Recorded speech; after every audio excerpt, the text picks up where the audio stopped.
Shalom kekasih Kristus, senang saya dapat menyapa kembali saudara. Apa kabarnya? Saya berharap saudara dan kita semua dalam keadaan baik, sehat, dan penuh sukacita. Para pendengar dengan berkat dalam Tuhan, mari hendaknya kita menjadi pribadi-pribadi yang aktif untuk berinisiatif melangkah dalam melakukan kebenaran firman Tuhan. Mari kita berdoa. Bapa Surgawi, kembali kami naikkan syukur kepadamu. Tuhan, kami diberikan kesempatan dan waktu yang indah untuk mendengarkan kebenaran firman-Mu. Terus Tuhan, isi hati dan pikiran kami dengan kebenaran firman Tuhan, agar firman ini memenuhi seluruh kehidupan kami, di mana kami dibawa untuk menjadi pribadi-pribadi yang serupa dengan Engkau. Bapa Surgawi, kami buka hati pikiran kami untuk terus diisi dengan kebenaran firman-Mu. Biarlah firman-Mu memuaskan kehidupan kami, sehingga rohani kami semakin terus kuat,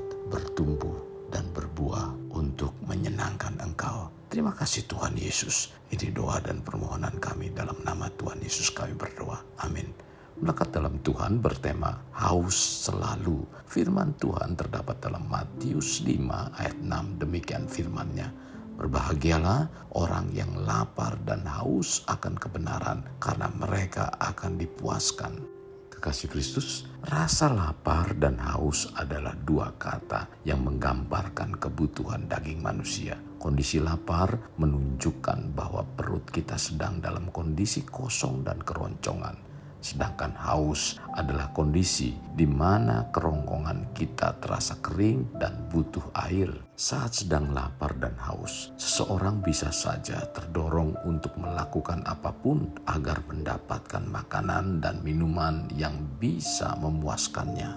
Konteks lapar dan haus yang disampaikan Tuhan Yesus dalam Matius 5 ayat 6 merupakan kebutuhan utama dalam tubuh manusia. Sama halnya dengan kehidupan rohani kita. Kita butuh makanan dan minuman untuk memuaskan rasa lapar dan haus yang kita rasakan. Tetapi dalam hal ini, Yesus bukan sekedar bicara tentang kebutuhan tubuh. Dia berbicara tentang kebutuhan rohani, yaitu rasa lapar dan haus akan kebenaran firman Tuhan. Secara harafiah, kebenaran didefinisikan sebagai kualitas atau keadaan menjadi benar.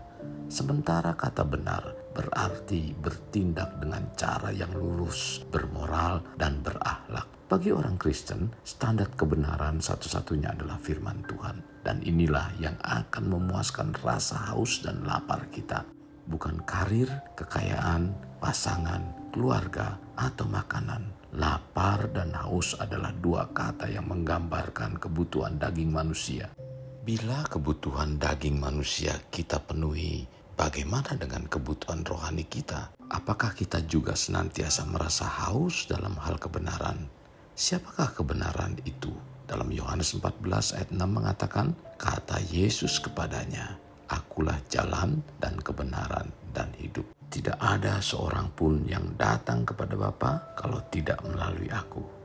Bagi orang Kristen, standar kebenaran satu-satunya adalah firman Tuhan. Dan inilah yang akan memuaskan rasa haus dan lapar kita. Bukan karir, kekayaan, pasangan, keluarga, atau makanan. Dalam Mazmur 42 ayat 1-2 mengatakan, seperti rusa yang merindukan sungai yang berair, demikian jiwaku merindukan Engkau ya Allah. Jiwaku haus kepada Allah yang hidup. Bilakah aku boleh datang melihat Allah?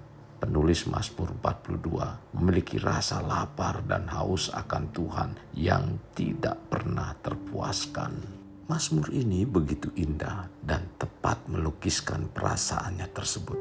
Perhatikan bagaimana ia tidak mendambakan Tuhan untuk melepaskannya dari permasalahan hidup. Ia juga tidak berharap Tuhan meluputkannya dari malapetaka atau mendatangkan kehancuran bagi musuh-musuhnya.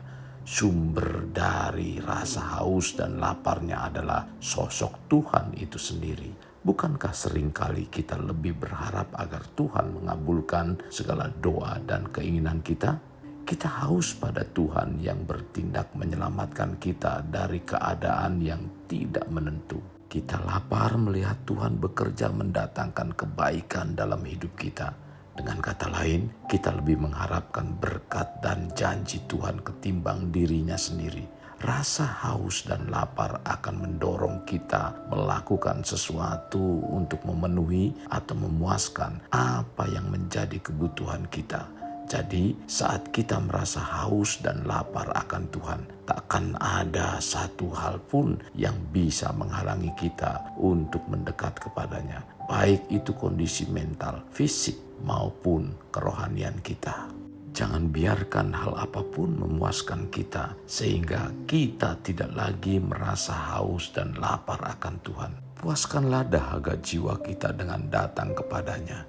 Sebab dipuaskannya jiwa yang dahaga dan jiwa yang lapar dikenyangkannya dengan kebaikan. Mazmur 107 ayat 9. Kekasih Kristus, bila tubuh jasmani kita diberi makan dalam setiap harinya, dapat dipastikan kita akan mengalami pertumbuhan. Bagaimana bila tubuh kita tanpa asupan makanan dengan begitu banyaknya aktivitas yang kita lakukan? Kekasih, kalau kondisi kita seperti ini, dapat dipastikan tubuh kita akan ambruk.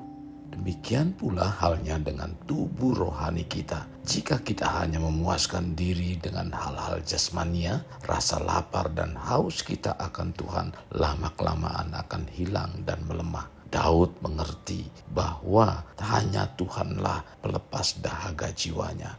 Ketika kita dipuaskan di dalam Tuhan, kita akan terdorong untuk mencarinya lagi. Kita punya keinginan dan kerinduan untuk dekat kepadanya. Kita akan membaca firman Tuhan setiap hari, berdoa setiap hari, dan melakukan kehendaknya. Melalui hal-hal tersebut, Tuhan mendatangkan kebaikan untuk kita.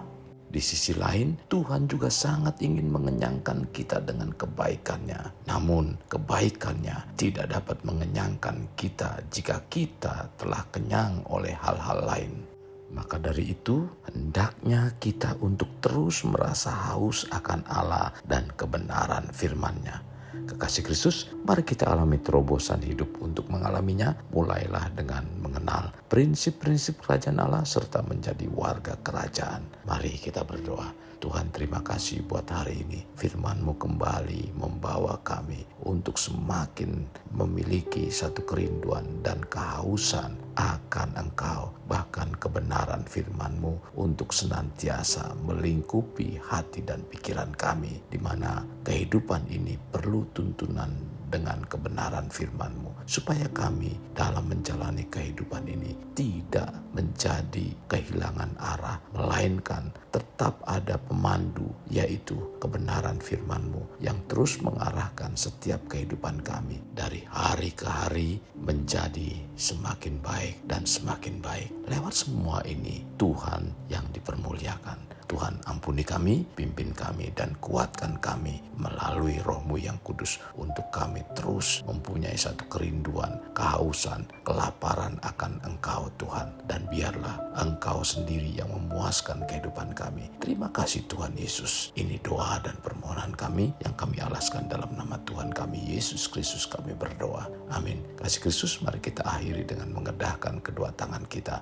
Terimalah anugerah berkat dari Allah Bapa, kasih sayang daripada Yesus Kristus, dan persekutuan dengan Roh Kudus yang mencurahkan berkat secara rohani, berkat secara jasmani, dan berkat secara ekonomi, di mana berkat Abraham, berkat Ishak, berkat Yakub dicurahkan dan dilimpahkan dari saat sekarang sampai Maranatha tiba, dalam nama Tuhan Yesus. Amin.